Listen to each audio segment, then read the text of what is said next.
যেই মুমিন 100-তে 100 শতভাগ তাওহীদে বিশ্বাসী, সে পারমাণবিক বোমার চাইতেও শক্তিশালী। ইব্রাহিমের মতো, ইব্রাহিমকে আগুনে নিক্ষেপ করে দেওয়া হয়েছে, কিন্তু তার বিশ্বাস থেকে তিনি টলেননি।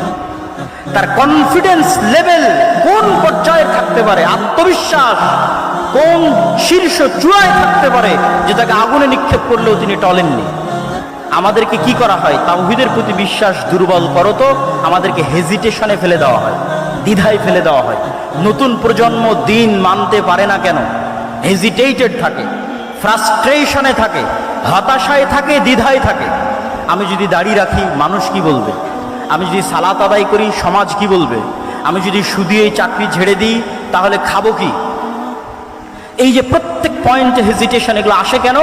তাওহীদের প্রতি বিশ্বাস দুর্বল থাকার কারণে।